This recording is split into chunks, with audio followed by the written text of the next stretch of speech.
Muito bom dia. Começo naturalmente por agradecer o convite da organização para estar presente neste simpósio e também naturalmente ao professor Luís Cavalheiro Zareda, que já nos conhecemos há alguns anos e que foi por intermédio dele que eu aceitei estar presente. Desde logo agradeço também pela circunstância de me ter proporcionado a oportunidade de atualizar os meus trabalhos, refletir um pouco sobre este período e ter a oportunidade de o apresentar com uma audiência de pessoas que sabem, penso, bastante mais do que eu sobre esta temática. Eu só sei dos trabalhos que temos feito na região norte do país, em torno especialmente de Braga, por intermédio da Universidade de Minho, que tem uma unidade de arqueologia que desenvolve projetos de investigação cobrindo todos os períodos cronológicos. Na primeira parte, eu procurei fazer uma síntese sobre as concepções e as perspectivas históricas que enquadram a produção do conhecimento sobre este período. Numa segunda parte, apresentarei os resultados de algumas intervenções arqueológicas de projetos de estudo que tenho vindo a desenvolver nos últimos anos, concluindo com algumas reflexões mais genéricas que eventualmente possam suscitar algum debate. O modelo historiográfico forjado sobre os conceitos de armamento estratégico e reconquista foram veiculados pela historiografia tradicional espanhola e portuguesa até cerca de 1950. A ideia genérica assentava num conceito, digamos, de confronto entre cristãos e mouros. Mouros é o termo que se usa na documentação para medieval no norte de Portugal e que supunham uma ruptura entre as duas entidades e, de um modo muito curioso, fixavam um buraco negro na zona que corresponde hoje ao norte de Portugal, como se nada, digamos, se passasse nessa região. Este modelo tradicional começou a ser sistemática e fundadamente rejeitado a partir dos trabalhos dos historiadores que utilizaram a documentação. Sim? Falar mais afastado, talvez. Não muito cerca do microfone. Ok. Ouve-se bem?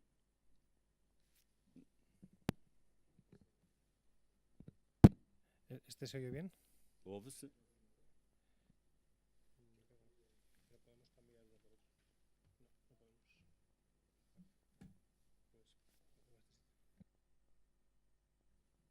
No podemos. ¿No se oye nada? Seria muito ruído. Ok. Está a ser melhor? Pronto. Ok.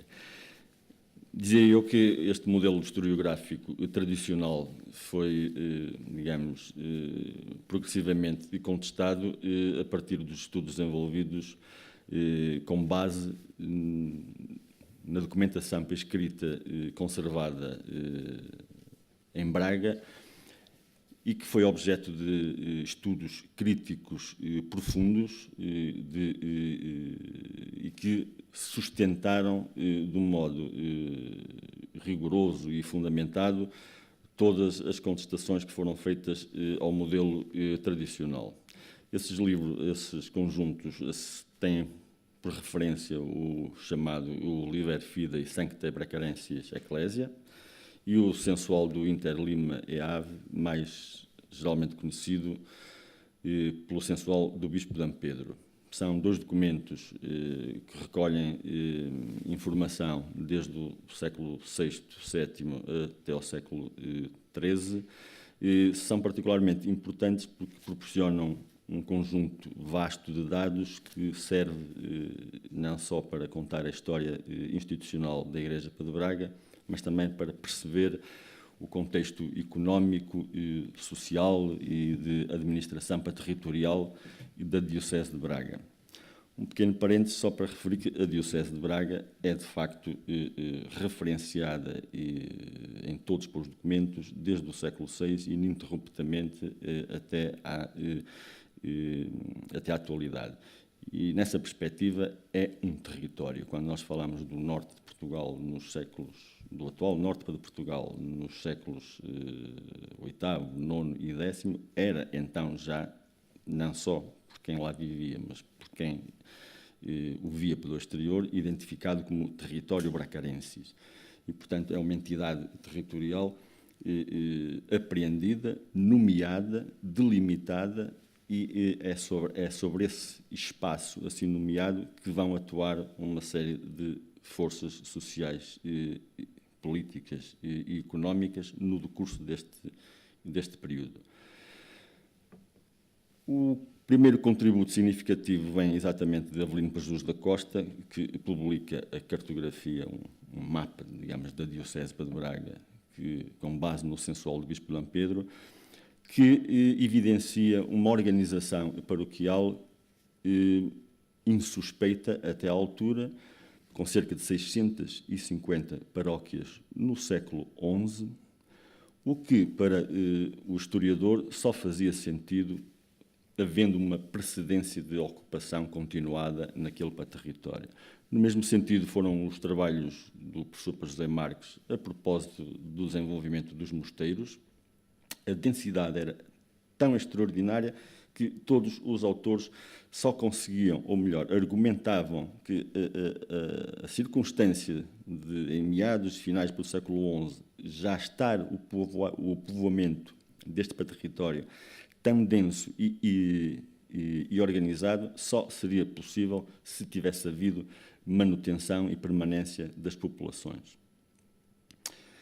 Os argumentos principais é que essa organização densa já recuava ao século VI, ao período suevo-visigótico. A divisio Theodomiri já reflete essa densidade e dispersão e organização do povoamento, e a toponímia antroponímica genitiva anterior ao século VIII, então, é absolutamente esclarecedora, porque dá uma dispersão de lugares povoados absolutamente insuspeita também para a época. Portanto, os historiadores, na transição dos meados do século passado, argumentaram que a organização patenteada no século XI só era possível se houvesse, de facto, uma precedência relativamente à manutenção da população. Os primeiros contributos da arqueologia começam a surgir na década de 60 e 70, devem-se a Carlos Alberto Ferreira de Almeida, que ensaia os primeiros levantamentos da arquitetura pré-românica e das fortificações. Tanto num tema como no outro, evidencia-se novamente a densidade, no sentido de quantidade e dispersão, digamos, da ocupação do território, especialmente no chamado Entre Douro e Minho.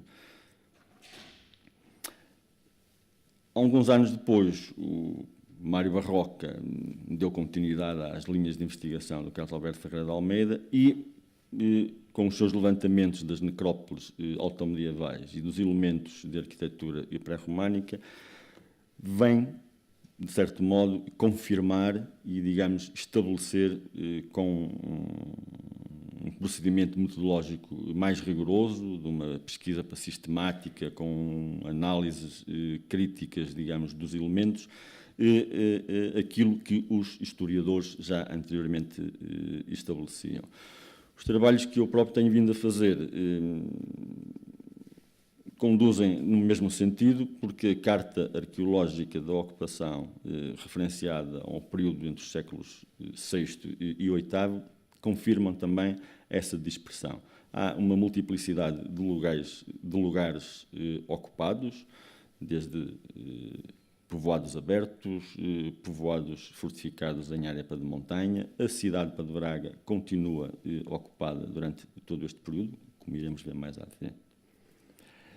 Portanto, o modelo historiográfico tradicional é posto para de lado e estabelece um novo modelo interpretativo assente no desaparecimento do armamento, que se considera que definitivamente não existiu, e a alteração subliminar do conceito de reconquista. Não há propriamente uma reconquista, há sim conquista. E essa conquista deste espaço é vinculado, digamos, à emergência do reino das Astúrias.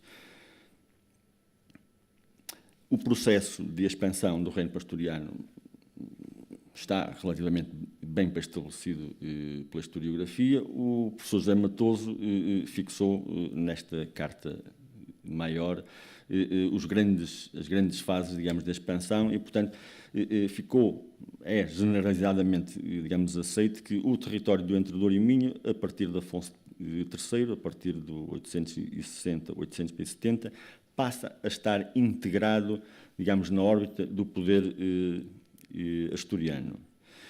E agora os historiadores focam a sua atenção para perceber como é que evoluiu a sociedade, digamos, nesse período. Procuram saber que continuidades entre a Antiguidade Tardia e a emergência do Condado Portucalense. As perspectivas são diversas. Uns fazem essa abordagem procurando encontrar nesse período e nesse processo as raízes da formação do Reino de Portugal. Outros historiadores fazem uma abordagem numa perspectiva, digamos, mais neutra, se quisermos, menos politizada, no sentido de tentar perceber esse processo no quadro, digamos, dos poderes vigentes à época e, neste caso, no quadro do processo de expansão asturiano-leonês. O André Marques, um colega historiador da Universidade do Porto, tem vindo a estudar e debruçou-se sobre a evolução dos casais. Como é que os casais surgem, entendendo-se o casal como uma célula base que suporta o povoamento, que suporta, ao fim e ao cabo, os senhores, a aristocracia laica ou religiosa. Não há castelos, não há mosteiros, não há igrejas sem população pagadora para a renda. Portanto, quando nós temos um mapa com 100 mosteiros distribuídos, haverá sempre que lhe acrescentar os casais da população que trabalha a terra e que tinha que sustentar, digamos, esses mosteiros.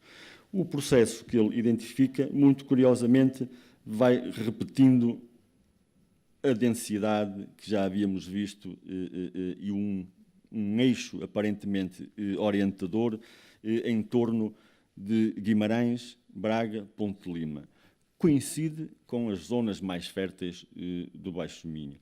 Coincide com os principais eixos da rede viária hiperromana que continuam, digamos, ativos. Luís Amaral associou-lhe, para além dos casais, os mosteiros, os castelos, e definiu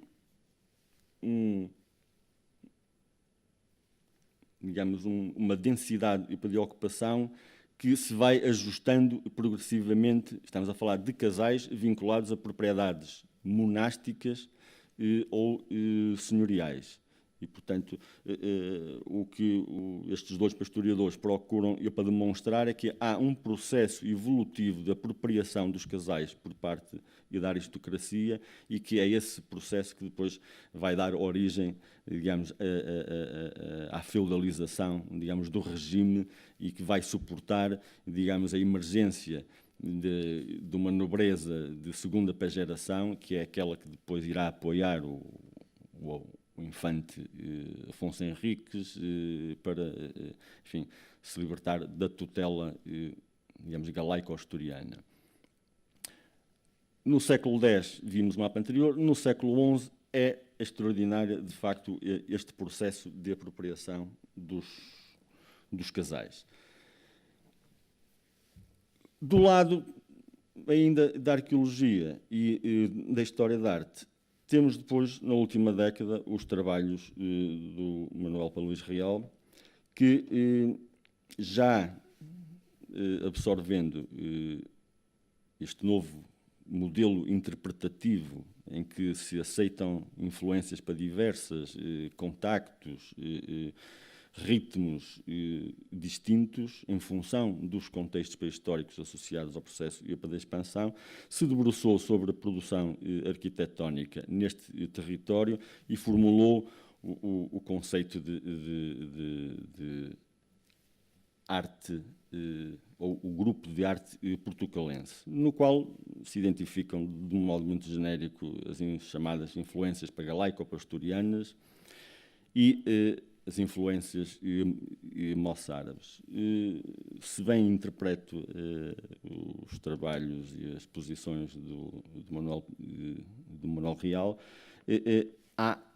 emerge neste período uma arte que chamou portucalense, portanto uma arte, digamos, uma expressão regional de uma arte que absorve as tradições clássicas, absorve influências vindas do norte, absorve influências vindas do sul, e é esta fusão de todas estas influências que permite a eclosão, digamos, de uma expressão artística particular.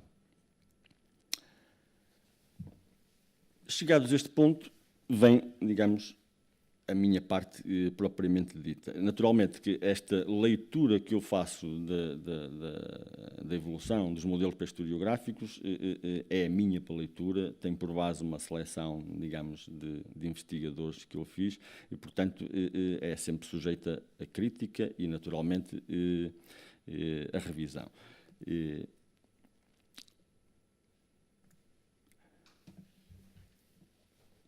Selecionamos 7 locais que foram objeto de escavações arqueológicas.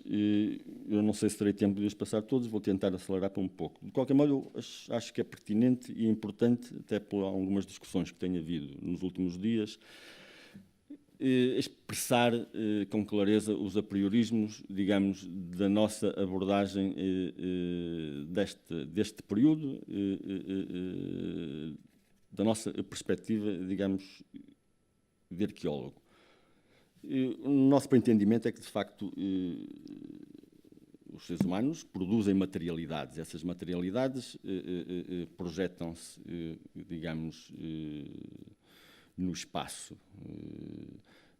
E essas materialidades são o elemento mediador do conhecimento, podem ser o elemento mediador através do qual nós podemos chegar ao conhecimento das sociedades que as produziram. Quem faz isso bem, ou desenvolveu metodologias particulares para isso, é a disciplina arqueológica, que centra exatamente a produção de conhecimento no estudo da chamada cultura material. Outro apriorismo é que a atuação dos seres humanos é consciente, é intencional, é racional, é emotiva e coerente, comportando, portanto, qualquer nível de organização. A atuação humana supõe sempre uma organização, qualquer que ela seja. A atuação dos seres humanos manifesta-se a diferentes escalas e com diversos níveis de articulação. Portanto, não atua sempre da mesma maneira, grupos sociais atuam de uma maneira, outros grupos sociais atuam de outra, um indivíduo individualmente, passe a redundância, atua para de uma determinada maneira, um coletivo atua e para de outra. O que significa que na análise tem que se adotar uma análise multi-escala, que seja capaz de perceber as variações das atuações. Por outro lado, através da descrição interpretada dos vestígios materiais das atuações humanas, pode-se tentar a reconstrução dos modelos de organização social que orientaram essas atuações. Pode, e o procedimento é o procedimento, o método, digamos assim, distinguindo um pouco o método de metodologia, o método em arqueologia é científico porque é explicitado, porque coloca as questões, procura dar-lhes, recolhe para os dados, procura interpretá-los e depois procura contrastá-los, procura validá-los. e, se não houver validação, prossegue com novas perguntas e, portanto, não é a obtenção da verdade que torna a arqueologia científica. O que torna a arqueologia científica é o modo sistemático como interroga as materialidades. Portanto, é científico porque é rigoroso no método e na maneira como aborda as questões. E, neste caso concreto, nós interessava-nos definir pelos objetivos, portanto, colocar as perguntas. Qual o quadro socioeconómico de sobrevivência das populações? Que sistemas organizativos se desenvolveram? Que formas de habitar se produziram? Que estruturas de povoamento se desenharam? Que paisagens se construíram? Podíamos fazer 1001 perguntas. Estas foram as perguntas principais orientadoras, digamos, dos nossos trabalhos. E eu vou começar por Dume, porque Dume parece-me que é um exemplo rico para demonstrar todas estas, toda esta articulação, digamos, das abordagens sobre um determinado sítio, um determinado monumento. Sabe, Dume tem a Basílica Suevo-Visigótica e nós consideramos, a partir dos resultados das escavações, que conheceu uma reconstrução na Alta Idade Média. Mas Dume está num território, e esse território, fazendo uma leitura regressiva, está próximo da cidade de Braga. Hoje, a freguesia de Dume tem esta configuração retangular. No século XVIII, tinha uma estrutura de povoamento associada a uma rede aviária, que ampliou uma anterior no século XIII, com paróquias e sempre a mesma configuração e a da freguesia. No século XI, o quadro de povoamento em torno de Braga e de Dume era este que nós vemos, distinguindo-se com clareza igrejas e mosteiros. E recuperando um tema de uma conversa que houve numa sessão anterior, há, de facto, distinção clara entre igrejas e mosteiros. E, no caso de Dume, nós temos a referência ao mosteiro de Dume e a delimitação do seu termo. Portanto, o mosteiro de Dume é nomeado e é delimitada a sua propriedade. É isso que vamos ver a seguir. Uma delimitação, um documento de confirmação por parte de Ordonho II, salvo erro, de 911, que confirma uma doação anterior de 870, e a nossa questão é se seria este já o termo, digamos, do mosteiro de época suevo-visigótica. Nós percorremos as indicações dadas pelo documento e fomos aos sítios que ainda hoje se chamam assim e encontramos os vestígios relativos à delimitação e do termo.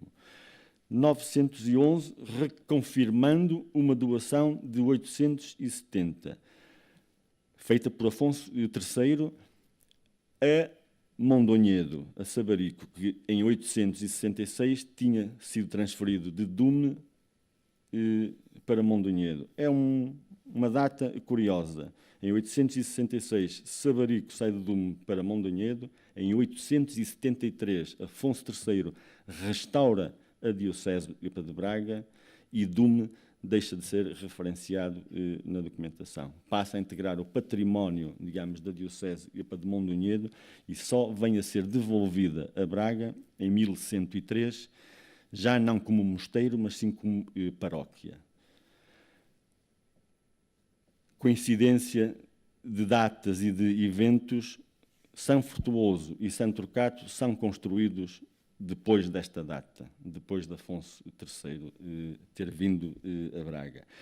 Este termo recupera a centuriação romana da vila de Dume.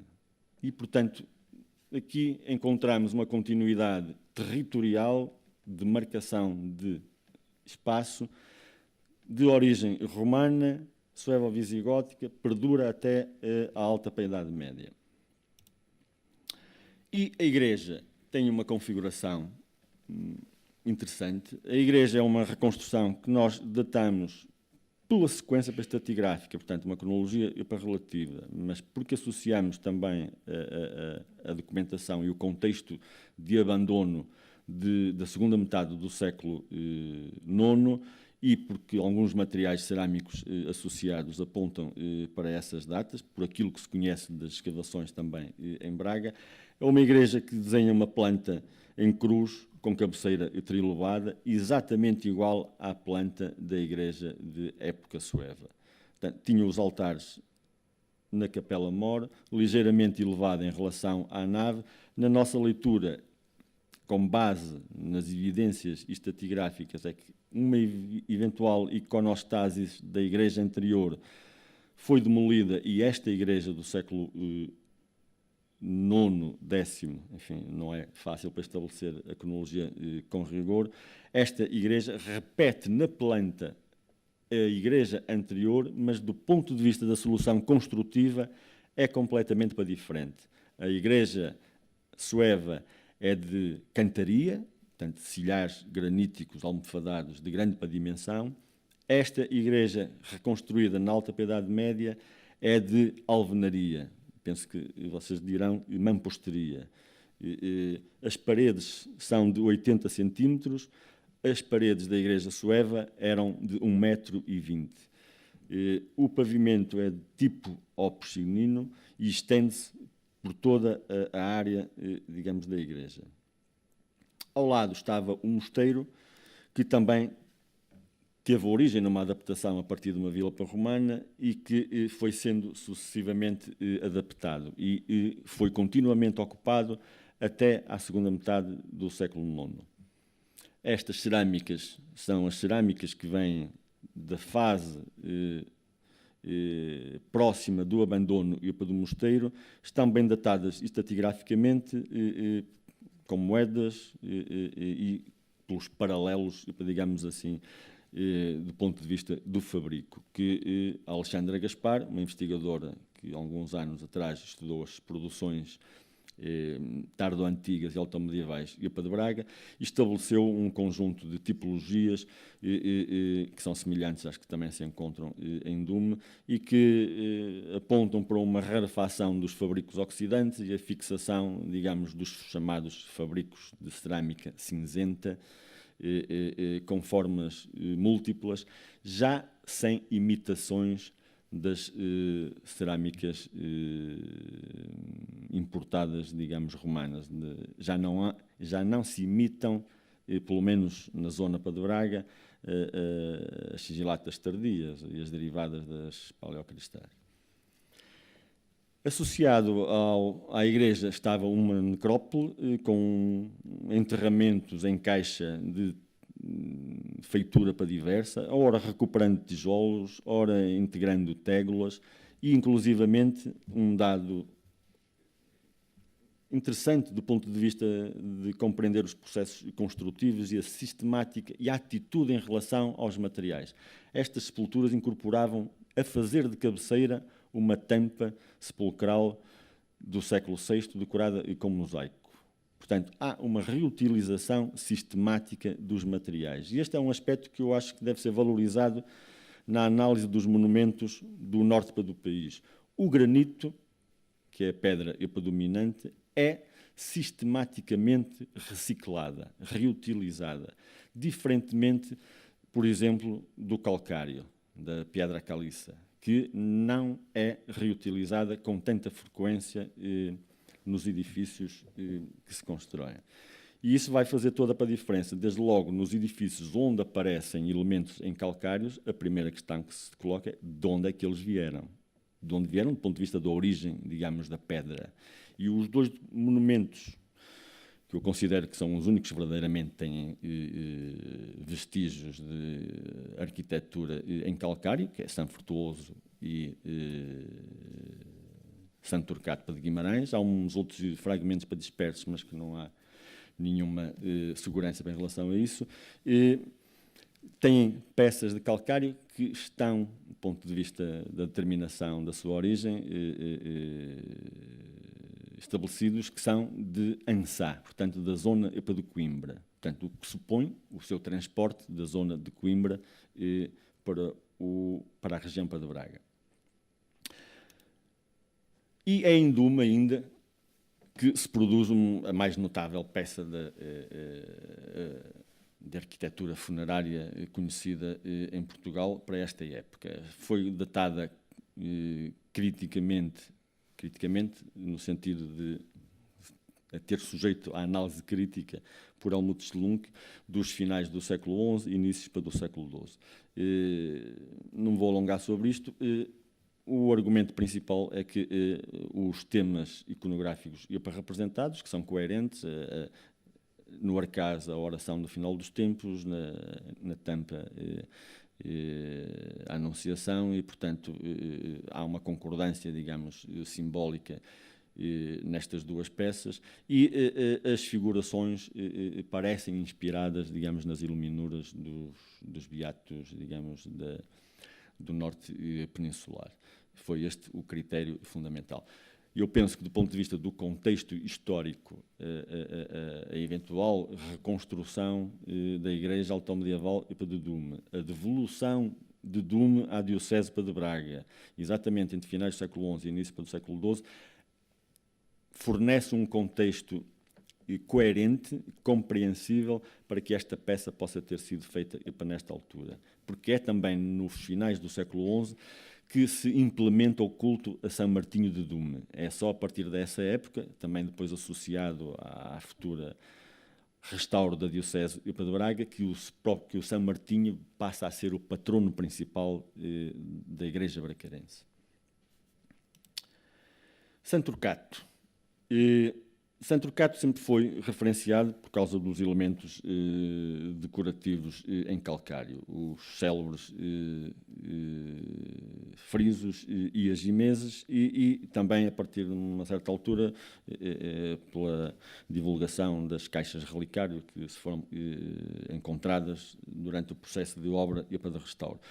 Nós tivemos a oportunidade de efetuar os levantamentos da parede norte da Capela Mor, que era aquela conservava os vestígios mais interessantes.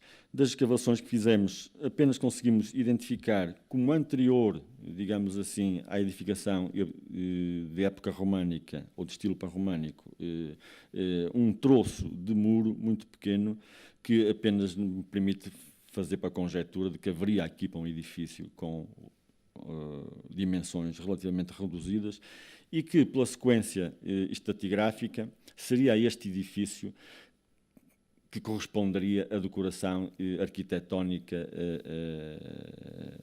em calcário, que tem sido valorizada.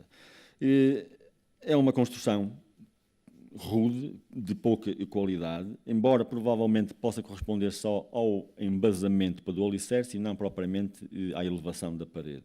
Tinha associado um enterramento que se reconhece característico deste período, com um leito de ímbrices e a cabeça marcada por um tijolo quadrado. Na leitura que fizemos do alçado, estabelecemos uma série de fases. Uma primeira que poderá ainda corresponder ao resto do encosto da primitiva igreja, digamos, aqui na parede, que depois foi sendo sucessivamente ampliada. Os elementos de calcário estão colocados na igreja românica, provavelmente já na sua segunda fase. Depois, a quarta fase é uma ampliação já de época moderna. E aquilo que me chamou a atenção em Santurcato, diferentemente de São Frutuoso, onde as decorações em calcário são uniformes, é um único motivo, não há, digamos, dispersão, o módulo é absolutamente igual. Em Santurcato não é assim. Os frisos têm elementos, uma gramática decorativa diversa, módulos, digamos, diferentes, que das duas uma, na minha leitura, portanto, eles terão vindo da zona de Coimbra, das duas uma, ou são reaproveitamentos de vários edifícios, ou o edifício para Santurcato tinha uma decoração, digamos, complexa, que comportava estes diferentes módulos e estes diferentes, digamos, motivos. Outro aspecto que me chamou particularmente a atenção foi que estes frisos são geometricamente desenhados, milimetricamente, talhados, desenhados com compasso, talhados com um bisel absolutamente perfeito, quase polido. Ao contrário dos agimeses. Os agimeses têm um desenho irregular, começaram por uma ponta com um módulo e depois, quando chegaram a outra ponta, já não está igual. Portanto, não conheceu um desenho prévio, foi sendo desenhado em cima da pedra. E o talhe é absolutamente irregular. Acresce a isto que está bem identificado um friso no qual parece que se pretendeu talhar um agimés, que é este friso que está aqui. E isso leva-me a pensar que os frisos são de uma oficina e os agimeses são de outra oficina. Eu arrisco, e escrevi isso, os frisos são importados já talhados, já prontos a ser montados, e provavelmente em Santo Turcato, em fase de obra, um artífice local foi-lhe pedido que elaborasse os agimeses. É uma hipótese que, para mim, faz sentido, digamos assim, considerando estas diferenças e este aspecto. Tenho 1 minuto, vou passar rapidamente. São Frutuoso está a ser objeto de estudo. Fizemos um levantamento com laser scan.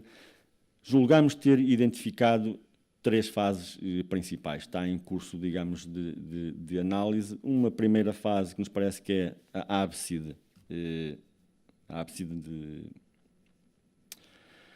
nascente, a ábside poente, que tem é a única com abóbada e a de canhão, e cujo primeiro tramo, nos parece que corresponde a uma edificação, é a primeira fase, do ponto de vista do contexto, considerando que a segunda fase associa à Alta Piedade Média, esta primeira fase será do mausoléu visigodo.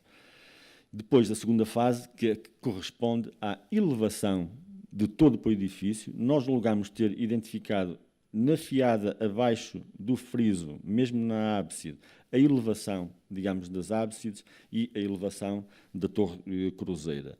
E é nesta altura que o mausoléu São Frutuoso poderá ter sido convertido em oratório. Uma solução extraordinariamente complexa. No século XVI são referenciadas 26 colunas no interior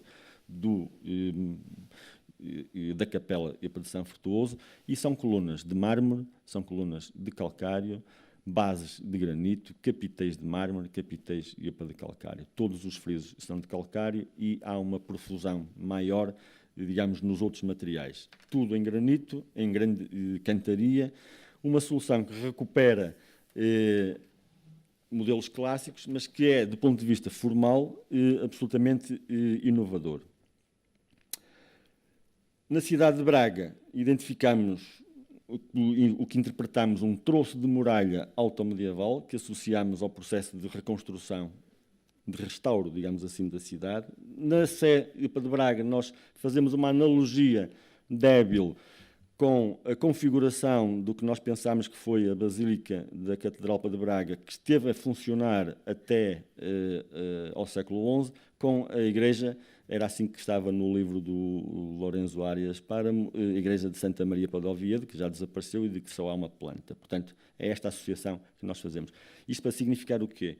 Que esta igreja asturiana desenvolve um modelo de organização que é absolutamente compatível com um modelo eventualmente pré-existente em Braga de origem paleocristã, mas que, portanto, do ponto de vista estrutural, mantém-se, digamos, as configurações. E no Museu do Tesouro da Catedral tem ourivesaria e peças bem datadas com grande rigor, que revelam exatamente as influências asturianas, revelam a habilidade de um eventual ourives local e revelam a importação também de peças, digamos, do sul, neste caso das oficinas cordobesas. Portanto, a própria cidade foi-se desenvolvendo a partir da cidade pré-romana, fixou-se no quadrante noroeste, em torno da Catedral de Braga, e veio a evoluir depois, no decurso do século XIII, rompendo a muralha norte, que era a muralha romana que defendia a cidade até ao século XIII. Um castelo altomedieval, Tibães, que tem uma configuração semelhante ao passo da Costa e conclusões que não tenho tempo para apresentar, mas com certeza poderemos conversá-las. Muito obrigado.